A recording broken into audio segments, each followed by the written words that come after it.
اعوذ باللہ من الشیطان الرجیم بسم اللہ الرحمن الرحیم۔ شروع خدا کا نام لے کر جو بڑا ہی مہربان نہایت رحم کرنے والا ہے۔ السلام علیکم ورحمۃ اللہ وبرکاتہ۔ تمام سامعین کو ہمارے چینل کی طرف سے خوش آمدید۔ مجھے امید ہے کہ آپ سب لوگ خیریت سے ہوں گے۔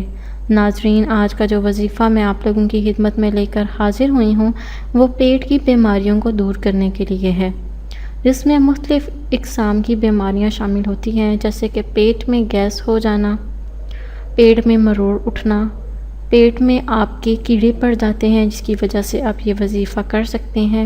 اس وظیفے کو کرنے کی وجہ سے آپ کے پیٹ میں جو تمام کیڑے موجود ہیں وہ ختم ہو جائیں گے اور وہ جاتے رہیں گے۔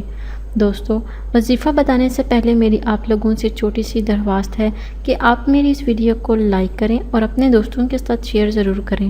شیئر آپ لوگوں نے اس نیت کے ساتھ کرنا ہے کہ یہ ویڈیو آپ لوگوں کے لیے صدقہ جاریہ اور ایصال ثواب کا ذریعہ بنے گی۔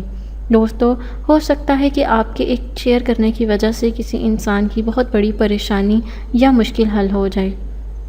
دوستو، اب میں آپ کو بتاؤں گی کہ آپ نے یہ وظیفہ کیسے کرنا ہے۔ آپ نے سب سے پہلے باوضو ہو جانا ہے۔ باوضو ہو کر آپ نے کسی کاغذ پر سورہ کاف کو لکھ لینا ہے۔ لکھنے کے بعد آپ نے اس کاغذ کو پانی میں گھول کر آپ نے اس پانی کو پی لینا ہے۔ ایک گلاس لے لیں، آپ اس کے اندر سورہ کاف کو آپ نے جو لکھا ہے آپ اس کو گھول لیں۔